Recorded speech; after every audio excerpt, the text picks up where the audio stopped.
everybody, welcome back to my channel. So I'm sorry for not having upload anything in the last months, but I've been busy and Yu-Gi-Oh kinda fell off my priority list. But I want to bring you what I'm playing in the last 2 months approximately, which is Ogdoadic-Mitsurugi. I started playing this deck when Mitsurugi came out, so in late January, and at the end of February I found this list that's the one that top original in Austria, and I think did 7-2 at the German Open, if I remember. But yeah, I took that list, I did some kind of tweak around, and I think this is a good list. So without further ado, let's talk about this deck. So first of all, the Mitsurugi package. We have 2 Ameno and 2 Futsu. This is because you want to maximize the chance to open a ritual per spell. So I found that 4 rituals are the best combination. You want to have any way you open one or the other, you can do a lot of things. Also, there's a lot of tricks where you can tribute Futsu Ameno in hand with prayers to just trigger the effect of both Futsu in the graveyard and Sagi on the field.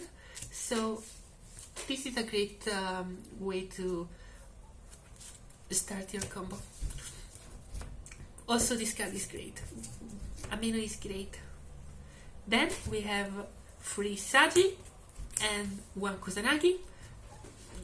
I don't have to explain a lot. This is your best Summon. You can search your ritual spell with this. It can pop off. You have a way to chain block this effect by, I don't know, set this card and tribute it with Curse. So you can chain block the effect. So pretty good. Kusanagi, you need one. It's kind of a brick because you don't want to have this card in your hand, but you know, up until we don't have something better, Kusanagi is the only thing that we can play here. I hope Ali will fix the problem with this deck. Speaking about the spell, 3 Ritual. I don't have to explain why. This is one of the best ritual spells ever printed. You only have one way to search it, which is with Sagi, so you don't have any other way, and you want to maximize your chance to open a ritual. So play 3 ritual spell. I don't have to explain you why. I think it's self-explanatory. As well as 3 prayers. Search any monster, special summon your small one or your big one that was summoned properly. So play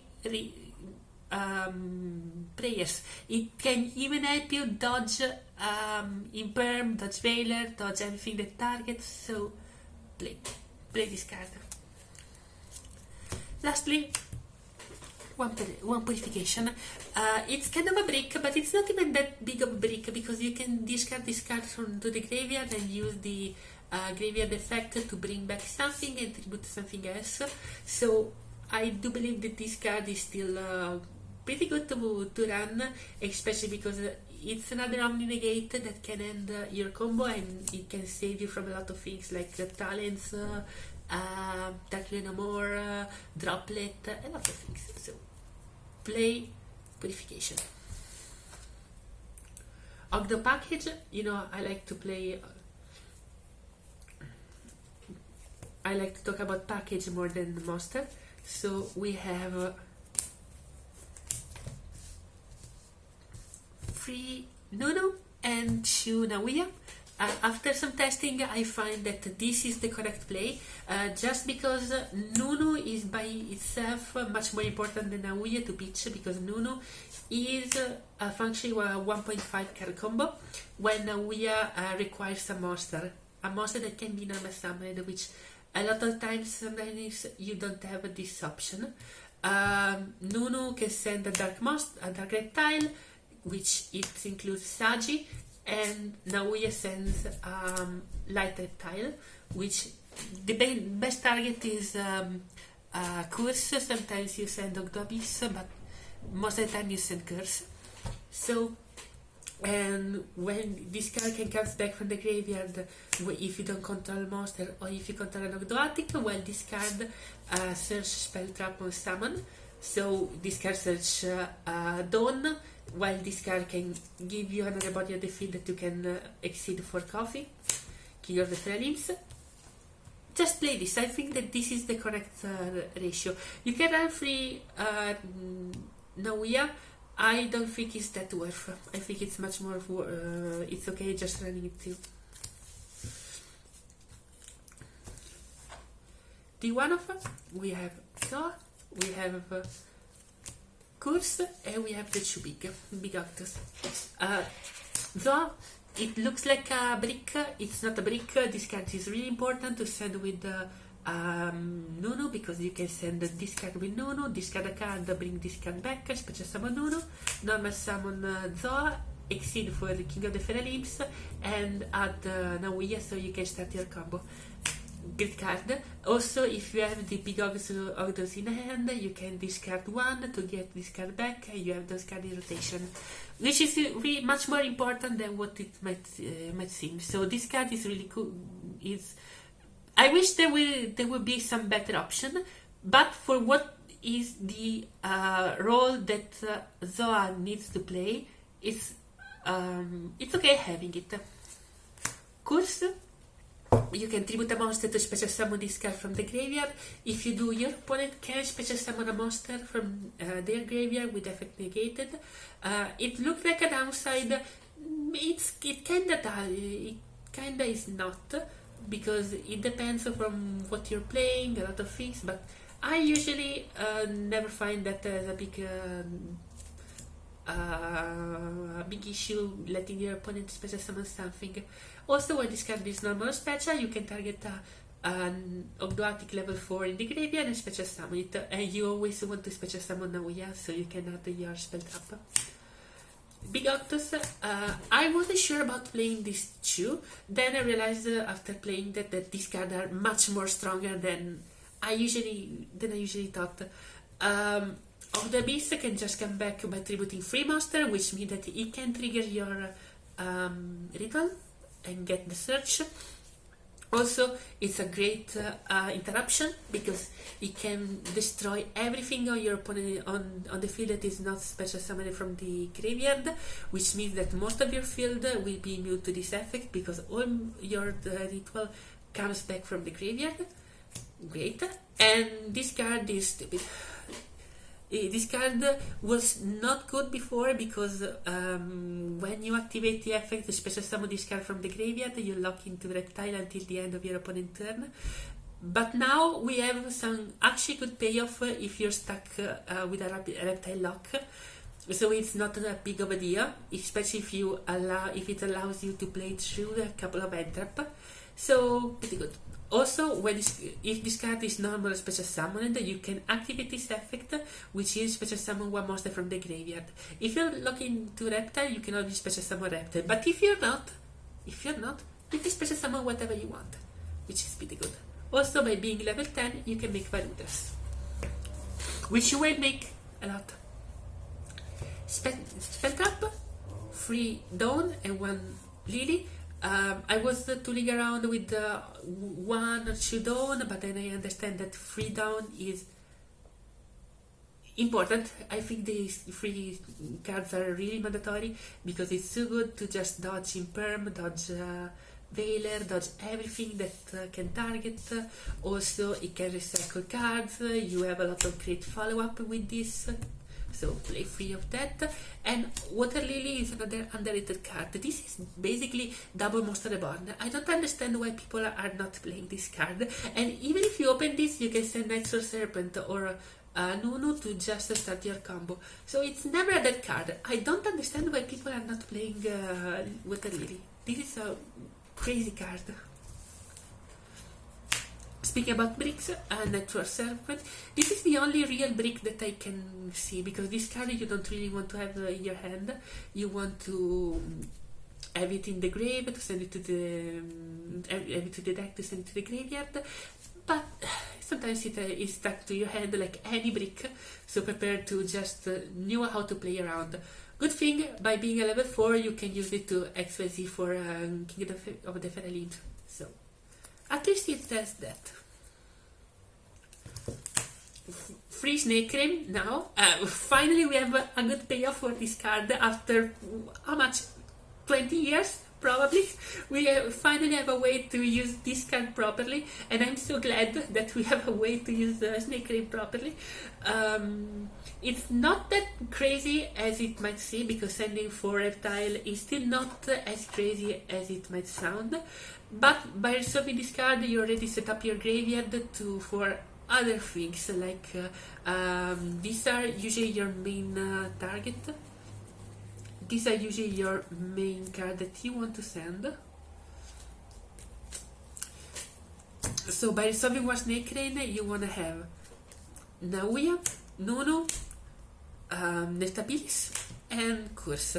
This because this way you can start your combo, and if your opponent has a way to interrupt an entrap that goes to the graveyard or something, you can special summon this card back and have more bodies on the field. It really depends, because the send depends on what was your discard and what is your hand, so it's never 100% sure, but most of the time this is what you want to send to the graveyard. Also, Snake Rain, please, Rarity Collection 4, give me a quarter century Snake Rain, so I will be a happy girl. Now, free Ash, free Fuwa, non-engine. Let's talk about non-engine. These are the only entrap that we are playing. Free Fugaros because we want to have something good going second, and Ash Blossom because we want to stop our opponent Fugaros. Pretty self-explanatory. I don't want to play any more entrap because this is a 2-card combo deck, and you can't afford end looping yourself with entrap. So this is it.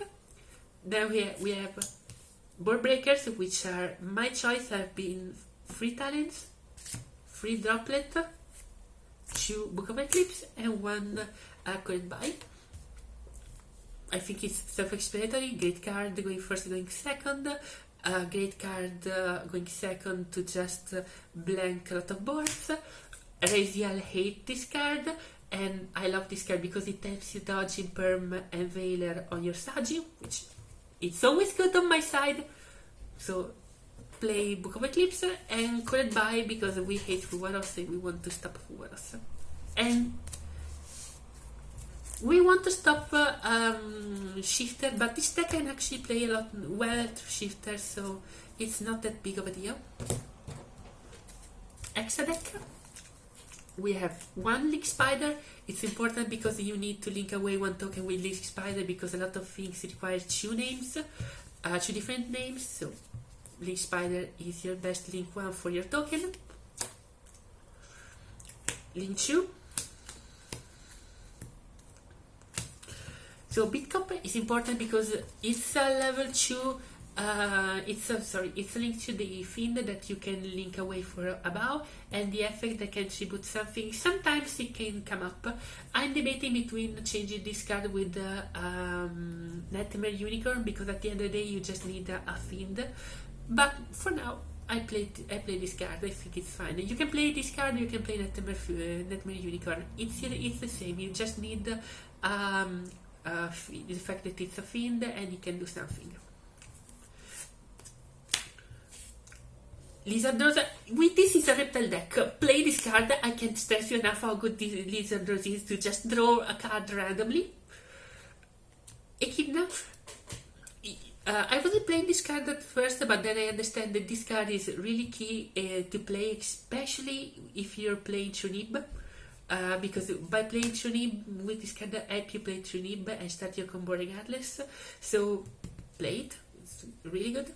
And SP and IP because SP is really good, it's broken, and sometimes Masquerena is a part of your end board. Not all the times, but most of the times you want to end with Masquerena. Then we have Abao. it's allowed. It's one of the best cards printed this year, so play it. Also, you can revive Neftabilis to special summon Ogdoadic and make Valudras. Wet Woman, we need to scare away the towers. Exceed, we have Shooking of Feralims. This is a reptile deck. I don't have to explain you why searching reptile is good. Please June, come quickly because I want this card foil. I want to make foil King of the Feralims. One Photon Lord. You don't make this card a lot, but there are lives in which you can overlay 1d12 plus coffee, so plus curse, so you can make this card and have an additional negate. So still worth running. One Valudras, you make this card a lot. This card is great, especially when you pair with another only negate on your back row.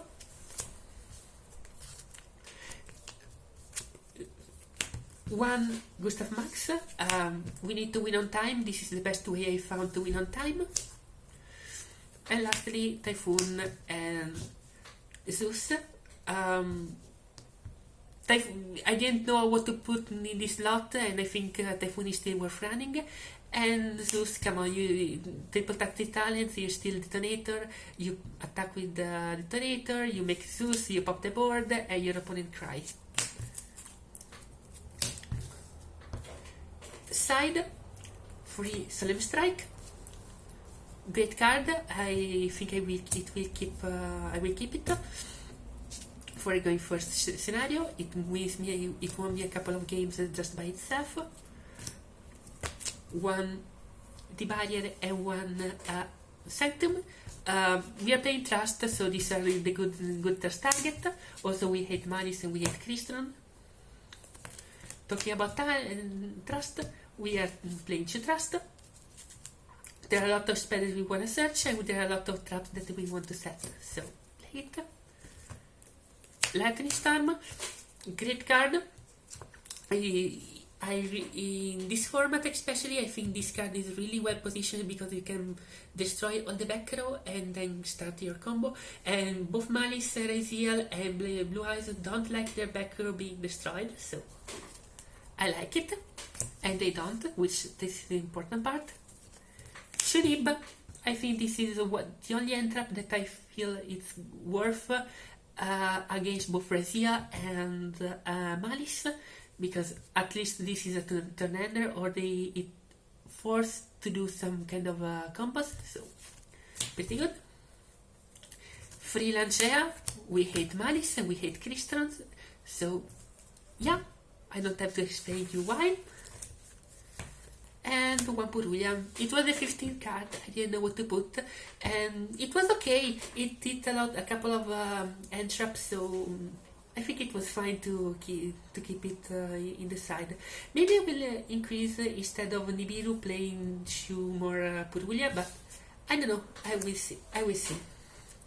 So this is the deck profile. I think I will make a video with some combo line because that are not completely self-explanatory, because the deck is really complex to play and the line can change depending on your hand and on your pitch.